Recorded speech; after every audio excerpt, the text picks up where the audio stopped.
Amém. Provérbios 6,16 diz: estas 6 coisas aborrece o Senhor, e a 7ª a sua alma abomina. No 17 diz: olhos altivos, e língua mentirosa, e mão que derrama sangue inocente, coração que maquina pensamentos viciosos, pés que se apressam a correr para o mal, testemunha falsa que profere mentiras, e o que semeia contenda entre irmãos. Amém. Aqui nessa lista, normalmente o que é enfatizado, porque começa dizendo 6 coisas aborrece o Senhor, e a 7ª sua alma abomina. Normalmente se enfatiza a 7ª, porque é o que Deus está abominando. Mas as outras coisas, de igual modo, ele abomina, porque os que estão incluídos nesta lista, no princípio dela, também não herdarão o reino de Deus. Então ele abominou, né? Mas a primeira coisa da lista, no verso 17 diz: olhos altivos. E quando nós vamos para o dicionário e tentamos achar um sinônimo, nós encontramos soberba, soberbia, arrogância, prepotência, altivez. A soberba é algo que corrói o ser humano, desculpe a expressão, como se fosse um câncer. É terrível o ser humano soberbo. E eu ouvia um pregador conhecido, creio que no mundo todo, e ele dizia o seguinte: Deus abomina a soberba, porque quando ele vê um homem soberbo, ele lembra do diabo. Porque a soberba do diabo lhe arrancou 1/3 dos exércitos celestiais. É uma comparação fantástica. Claro que nós sabemos que esta rebelião de Lúcifer deu a todo o exército celestial a sua chance de fazer uso do seu livre-arbítrio. Todos são provados, todos são tentados, não além do que possam resistir, mas todos são provados invariavelmente. Com a rebelião de Lúcifer, todos os anjos foram provados. Quando Jesus, o Verbo, se fez carne e habitou entre nós, ele veio, lá em Mateus 4, ao deserto, conduzido pelo Espírito, e foi provado. Nós, seres humanos, estamos neste mundo e somos provados. No milênio, Satanás estará preso. Muitas pessoas vão estar nascendo durante o milênio, mas depois Satanás será solto e vai provar estes que nasceram no milênio, debaixo do reinado pessoal de Cristo sobre a terra. Todos, sem exceção, de alguma maneira serão provados. E há ainda coisas que são mistérios, né? Há coisas ainda que são mistérios, por isso que Deuteronômio 29, verso 29, diz que as coisas reveladas são para nós e nossos filhos, mas as ocultas são para o Senhor nosso Deus. Então, mais um ponto nosso de não ser soberbo e ser humilde é o fato de não querermos saber tudo.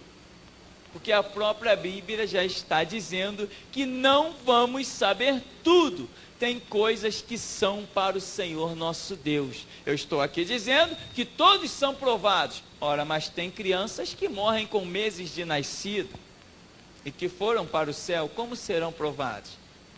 Mas uma coisa eu sei, que Deus tem o seu critério, porém um critério não revelado aos seres humanos. Mas aquilo que foi revelado é o suficiente para caminharmos com Deus e dizermos com clareza que até aqui nos ajudou o Senhor. Então, querido, o que acontece? existe realmente a soberba. E o que nós queremos enfatizar é esta questão, nesta oportunidade, quando lá em Ezequiel 28, nós sabemos que lá acontece o quê? Uma narrativa comparando alguns homens que tiveram seus impérios sobre a terra, mas Deus usa a palavra profeticamente para referir-se a Satanás. Então, Ezequiel capítulo 28, a partir do verso 11 até o 15, diz assim, Ezequiel 28, 11. Veio a minha palavra do Senhor dizendo: filho do homem, levanta uma lamentação sobre o rei de Tiro e dize-lhe: assim diz o Senhor Jeová, tu és o aferidor de medida, cheio de sabedoria e perfeito em formosura. Estavas no Éden, jardim de Deus. Toda pedra preciosa era a tua cobertura: a sardônia, topázio, diamante, a turquesa, o ônix, o jaspe, a safira, carbúnculo, a esmeralda, o ouro. A obra dos teus tambores e dos teus pífaros estava em ti. No dia em que foste criado, foram preparados. Tu eras querubim ungido para proteger, e te estabeleci no monte santo de Deus. Estavas no meio das pedras afogueadas, andavas. Perfeito eras nos teus caminhos, desde o dia em que foste criado, até que se achou iniquidade em ti. Irmãos, característica de alguém que se deixa vencer pela soberbia: nunca se contenta com o que tem. Isto é uma soberbia que qualifica alguém que não será um cidadão do reino de Deus. Neste momento me lembro de um testemunho que eu assistia na televisão, vocês já sabem aonde, né? E a pessoa dizia assim: o que você conquistou na fogueira profana de Israel? Tem gente que chama de santa.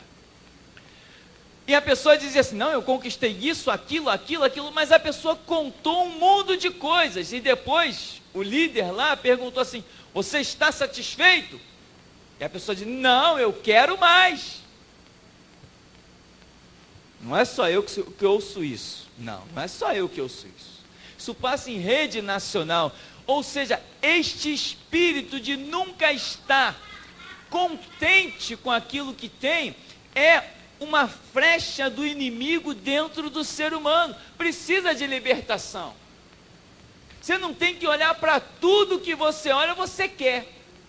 Nessa sociedade, sempre você vai achar alguém acima de você, pelo menos no teu ponto de vista. Você sempre vai achar. E você não tem que sempre querer estar se igualando a alguém. Lembra o que o diabo diz? Serei semelhante ao Altíssimo. Ele olhou para a posição máxima que ninguém jamais cogitou e ele quis. Semelhante ao Altíssimo. Ora, semelhante ao Altíssimo é o próprio Filho. Este é semelhante. Ninguém pode ocupar esta posição. É para aquele que tinha sido gerado do Pai, e não para aquele que foi criado pelo Pai. Jesus Cristo foi gerado, ele é o Filho unigênito. Ele contém o código genético de Deus. Por isso ele é onisciente, onipotente, onipresente, transcendental, imutável. É soberano em si mesmo, porém está abaixo do Pai. Isso quer dizer, ele é semelhante, não é igual. Jesus Cristo não é igual a Deus, ele é semelhante. E o diabo quis uma posição que de modo algum ele poderia ter. E aqui a Escritura vai dizendo, nessa descrição, diz que levanta uma lamentação sobre o rei de Tiro, assim diz o Senhor Jeová, tu és o aferidor de medidas. Sabe o que é um aferidor de medidas? É um conferente de medidas. Ou seja, era ele que determinava o padrão das coisas. Ele tinha uma posição tremenda. Satanás, ele tinha uma posição fantástica, extraordinária. Ele é o aferidor de medidas. Era ele que dizia o padrão das coisas na posição que lhe foi confiada. Porém, como soberbo, como alguém que se deixou vencer pela soberba, ele não está contente com o que tem. Ele não está satisfeito. Ele ainda está como dizia assim no popular, né? Está de olho grande no que não lhe pertence. Está de olho gordo. Está de olho no que é dos outros.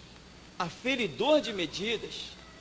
E a Bíblia vai dizendo assim que ele, cheio de sabedoria e perfeito em formosura. Olha a palavra profética que está dizendo, perfeito em formosura. Enfim, meu irmão, tem pessoas que estão assim, cercadas com os cuidados de Deus, mas elas não se contentam com o que têm, não reconhecem os seus limites e começam, como se diz aí, colocar os pés pelas mãos. E daqui a pouco elas estão caindo na condenação do diabo, que foi a soberba.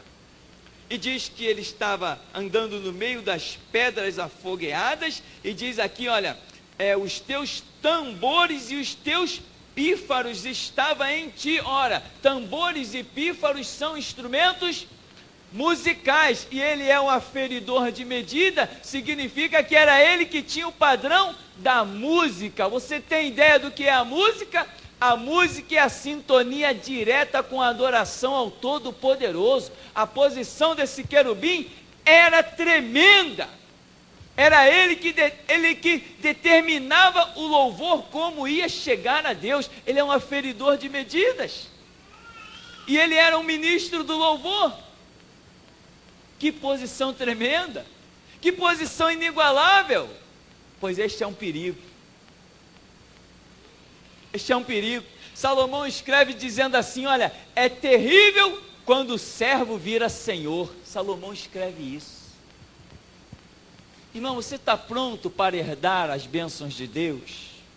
Ou quando você herdá-las, elas vão te destruir, elas vão te corroer, elas vão te aniquilar, elas vão acabar contigo, elas vão te cegar. Tem gente que não pode ser abençoado, meu irmão. Tem gente que só pode viver o seu dia a dia com o seu pão, com água e mais nada. A soberba destrói o camarada. Quantas pessoas, meu irmão, porque conseguem um empreguinho nessa sociedade, batem no peito, isso ninguém me contou, não, estou cansado de ver. Agora eu não preciso mais de ninguém, eu tenho meu empreguinho, já ganho meus R$600. Soberba essa que só se manifesta quando a pessoa tem uma assinatura numa carteira. Imagina o ser humano achar que não precisa de mais ninguém porque tem o seu emprego. Outros fazem um concurso público e dizem assim, ninguém mais me tira desse emprego, eu prestei o concurso, eu não dependo de mais ninguém, eu não preciso de mais ninguém. Depende e precisa sim, meu irmão. Ser humano não é uma ilha, não foi feito para viver isolado. Você comeu alface hoje? Foi você que plantou esse alface? Você comeu carne hoje? Foi você que matou o boi? Você comeu o que hoje? Arroz, feijão, foi você que plantou? Foi você que regou? Foi você que deu o crescimento? Então você depende sim de alguém. E isto é obra de Deus, porque Deus criou os homens, como ele diz, amar ao Senhor teu Deus sobre todas as coisas e ao teu próximo como a ti mesmo.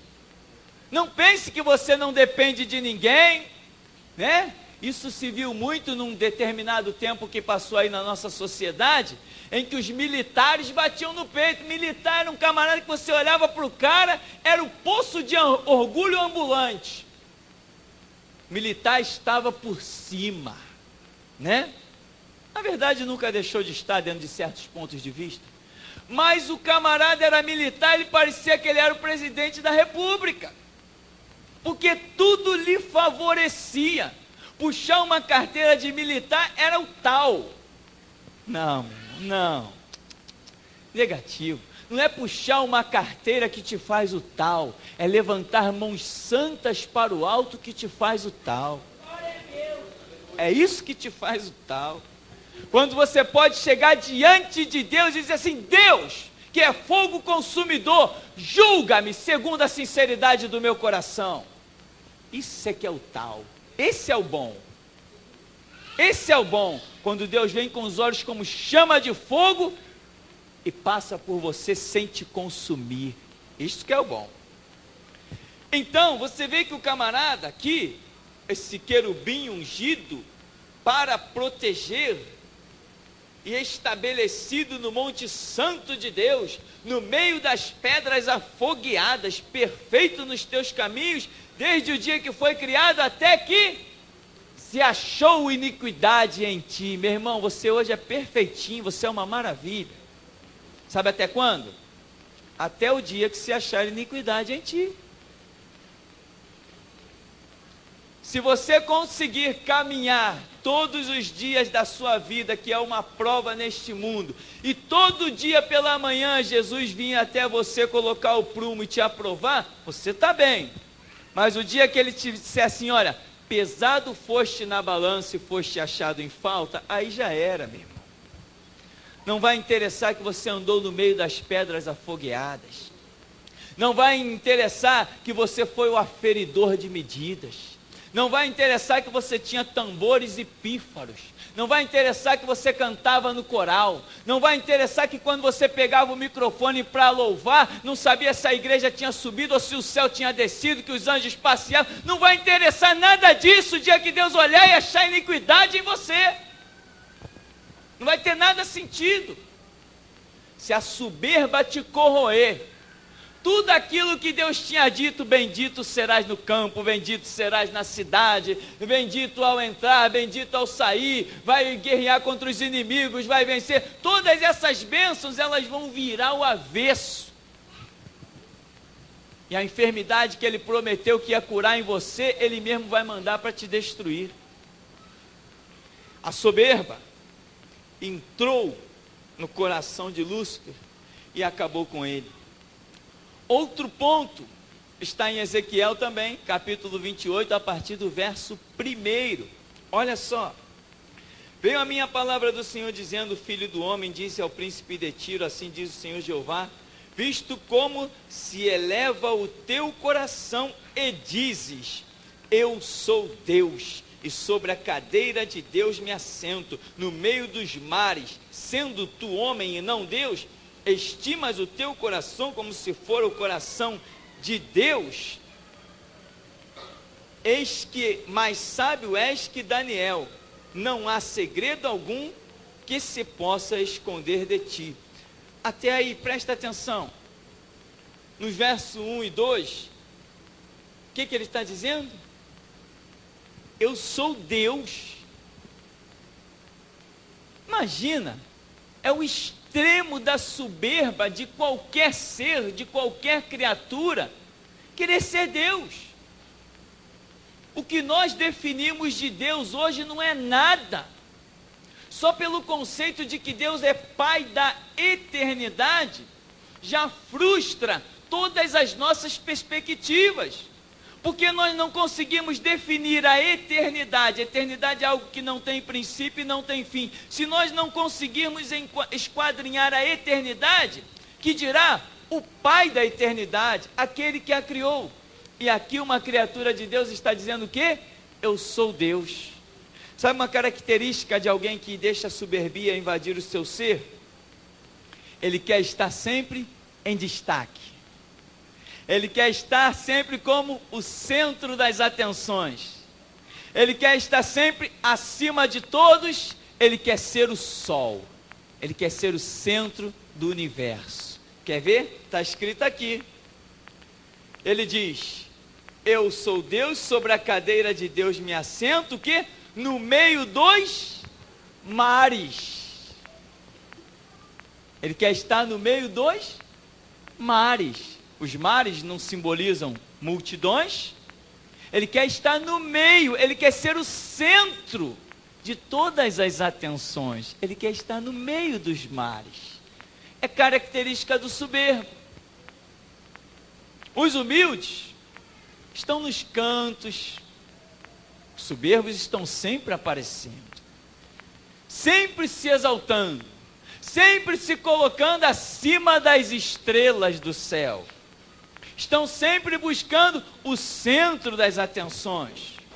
Quando eles veem alguém recebendo uma bênção, eles até dizem assim: poderia ter sido eu. Puxa, o irmão se deu bem, né? E você percebe que aquele irmão se deu bem, é uma inveja que ele está querendo dizer assim: bem que poderia ter sido eu. Ele não dá glória a Deus quando o irmão vence. Ele não dá glória a Deus quando os céus se abrem para um determinado irmão.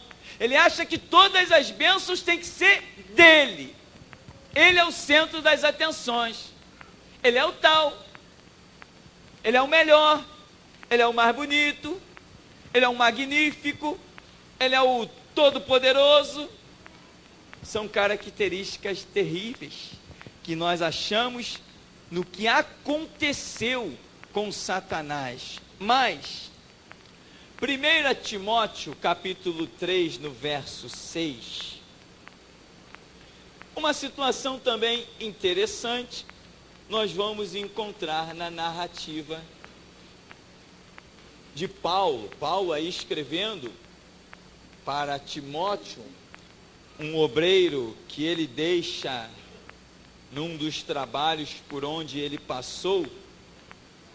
1 Timóteo 3, 6, quando Paulo está falando dos deveres dos bispos, dos diáconos, daqueles que iam estar cuidando da obra de Deus, lá no verso 6 do capítulo 3 da primeira carta, Paulo diz assim para Timóteo: não neófito, ou seja, novato,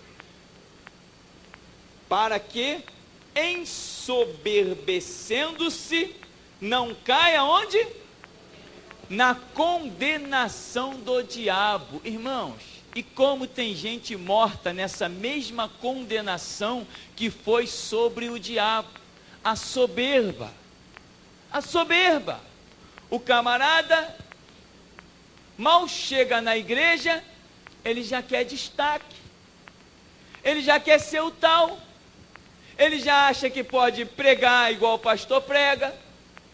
Ele já acha que pregar... eu tenho ouvido umas dessas aí, eu achei fantástico, eu nem dei resposta. Alguém falou assim: pregar é fácil. Pregar é só você ler a Bíblia e aumentar um pouco a voz. Teve uma pessoa que está passeando aí no nosso meio e disse isso. Eu não dei a mínima resposta, sabe por quê? Porque a Bíblia diz que Deus dá graça aos humildes e resiste aos soberbos. Resiste aos soberbos. Então eu deixo morrer no erro. Pregar não é levantar a voz não, meu irmão. Pregar não é gritar não. Às vezes, ou na ira ou na unção, seja lá como for, a gente extrapola. Mas pregar é você abrir a boca e Deus falar. Isto que é pregar. Pregar é você apostar a vida no que prega. Isso é pregar. Pregar é você pregar e quando você sai do púlpito, você diz assim: diabo, eu preguei e está pregado. Se eu preguei mentira, vem contra mim.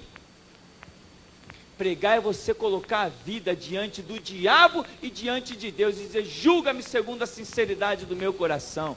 Isto que é pregar, não é levantar a voz. Mas as pessoas estão por aí na sua soberbia, estão achando, querem destaque. O que acontece? Existem as igrejas que dão os cargos e as oportunidades. E com isso elas estão fazendo as pessoas caírem na condenação do diabo. Paulo está dizendo aqui, olha, não precipita-te em colocar à frente da obra alguém novato. Não te precipita em colocar para dirigir a obra alguém novato, porque ele vai se ensoberbecer e vai cair na mesma condenação que caiu o diabo. E como já passou gente, irmão, em nosso meio, e saiu falando do que não sabe, do que não entende. Não, eu não gosto daquela igreja lá não, porque aquela igreja não dá oportunidade. Claro, não damos mesmo. Oportunidade é coisa dos homens, ministério é coisa de Deus. Nós não damos oportunidade, nós ensinamos que se você for obreiro aprovado, que não tem do que se envergonhar e maneja bem a palavra da verdade, você não vai precisar de oportunidade dos homens, porque aquele que abre a porta e ninguém fecha, fecha e ninguém abre, ele abrirá diante de ti uma porta e operando ele... É assim que funciona o reino de Deus, é assim que funciona a igreja.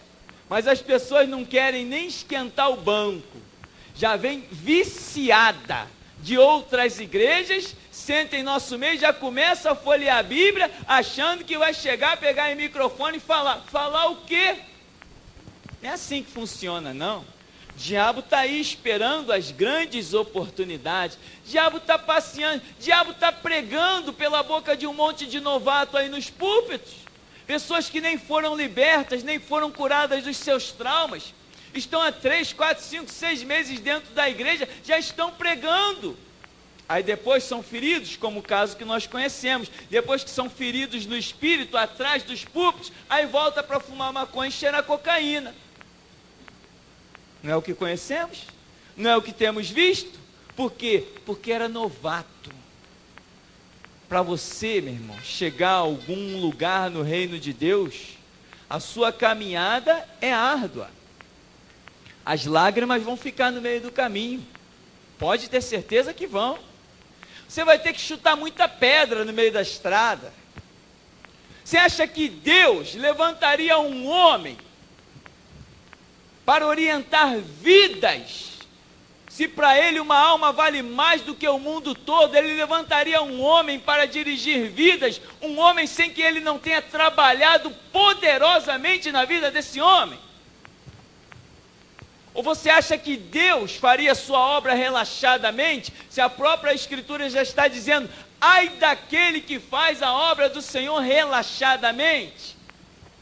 Deus faria? Tem estrada pela frente, tem caminhada. Deus, Samuel ungiu Davi como rei. Mas quantos anos depois ele foi ser rei? Ele era uma criança quando foi ungido, mas quando ele assumiu o trono, ele já não era mais uma criança. Então, não neófito, para que não caia na condenação do diabo. Porque sabe o que acontece, meu irmão? Vá a Isaías, e você vai ver o que acontece com os soberbos. Isaías capítulo 14, a partir do verso 12, está descrevendo o que acontece com os soberbos.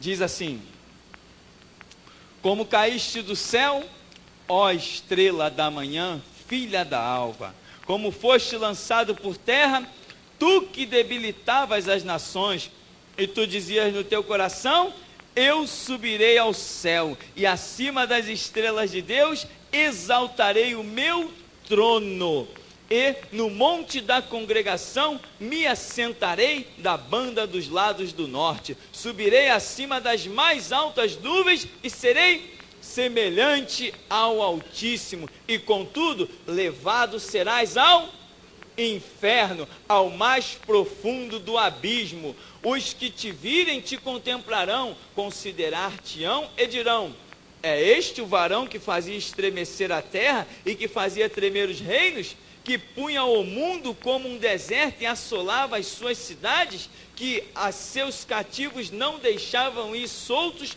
para a casa deles? É este aí? O que vai acontecer com os soberbos? Vão virar um opróbrio, vão virar um desprezo, uma grande desonra, um vitupério, uma ignomínia. É isso que acontece com os soberbos. Sabe por quê? Porque o soberbo é aquela pessoa que quer uma posição que ele ainda não tem condições de chegar lá. Lembra da parábola dos talentos? Que Deus repartiu a cada um segundo a sua própria capacidade. O soberbo, ele não olha isso. O soberbo, ele não enxerga que ele não está preparado para aquela cadeira, ele não está preparado para aquele microfone, ele não está preparado para cantar naquele coral, ele não está preparado para cantar naquele monte, ele não está preparado para cantar nem no banheiro. O soberbo, ele quer a posição, custe o que custar. Ele quer aparecer, ele quer botar um terno, ele quer ser elogiado, ele quer que todos digam, ó, grande palavra. O soberbo é burro. O soberbo vive de oportunidade por aí, de igreja em igreja, e todo mundo dá tapinha nas costas dele. Boa esta palavra. E daqui a pouco ele já acha que é o tal. Uma coisa, meu irmão, é dar uma palavra uma vez por mês. Outra coisa é você ter que pregar todo dia. Se Deus não te der a revelação, a tua boca fica seca. Ou vai pregar todo dia a mesma coisa? Não, mas quando a graça de Deus está sobre você, meu irmão, você prega todo dia sobre João 3, que não aprenderam Gênesis, já querem pregar Apocalipse. Agora o irmão fulano está com a oportunidade, aí o camarada vai lá para se exaltar, ele abre logo em Apocalipse. Coitado, logo aonde que ele vai abrir?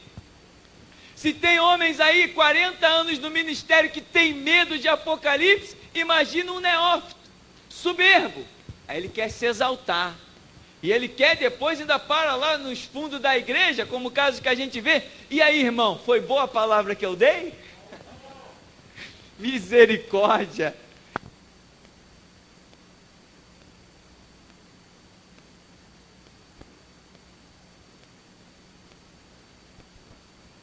Fatos eu tenho que rir, irmão. Ainda vai perguntar, e a gente por educação, irmão, foi boa a palavra, mas ainda não é o teu tempo. Amém, querido? Tem tempo para tudo, só que o soberbo, ele não reconhece a hora dele. Querido, nessa noite, você reconhece seu tempo? Você reconhece a sua hora? Ou você vai dizer assim, não, peraí, aquele colega que começou comigo, está lá na outra igreja, ele já é pastor. Oh, ele tem o mesmo tempo de igreja que eu e o cara já é pastor. E eu estou aqui no banco ainda? Não é possível. Eu vou para aquela igreja também. Muita gente não faz assim? Faz. Isso é o quê? Soberbia. Porque se você está buscando a face de Deus, é Ele que tem que te dirigir para onde você tem que ir e aonde não tem que ir. É Ele que vai te dizer em que área da seara você vai trabalhar, em que área você não vai trabalhar. É Ele, porque Ele é o Senhor da seara. Mas o soberbo, ele diz, eu vou fazer. Ele não pergunta, Senhor, o que tu tens para que eu faça? O soberbo é terrível. E o soberbo, meu irmão, é uma ovelha negra. E a Bíblia diz que uma ovelha negra contamina o rebanho, põe o rebanho a perder. Então, meu irmão, uma das minhas orações é essa também. Senhor, quem não vem para a tua obra a fim de se converter, com um coração quebrantado e contrito, com humildade, para ver a tua glória realmente manifesta, Senhor, não deixa permanecer. Amém, querido? Porque aqueles 12, aqueles 11, quando saíram, transtornaram o mundo. Se você examinar a vida daqueles homens, não tinha soberba neles. Paulo tinha que ele mesmo trabalhar, fazer tenda, vender para se sustentar na obra e ainda ajudar outros. Manda um dos obreiros do Brasil aí, esses que estão aí em evidência, pergunta se eles estão a fim de calejar as mãos com alguma coisa. A realidade pode ser muito diferente. Então, meu irmão, aqui em Isaías, capítulo 14, você vê o final dos soberbos, o que acontece com eles. Eles serão precipitados às negruras eternas. Por isso Paulo já tinha dito, Timóteo, nenhum neófito, porque senão vai se ensoberbecer. e vai cair na condenação do diabo. Nós precisamos fugir disso. A Bíblia diz: ser fiel no pouco, sobre o muito te colocarei. Mas quando você for fiel, quando Deus te colocar sobre o muito, você tem que demonstrar a mesma fidelidade de quando você estava no pouco. Nem todos estão preparados para isso.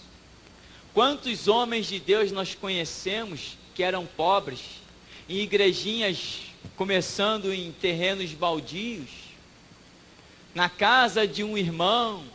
Quantas situações, e os homens eram uma bênção, e pregavam, e vidas se convertiam, e glória a Deus, aleluia, glória a Deus e aleluia, mas depois que Deus lhes colocou sobre o muito, eles de pastores e homens de Deus se transformaram em filhos do diabo.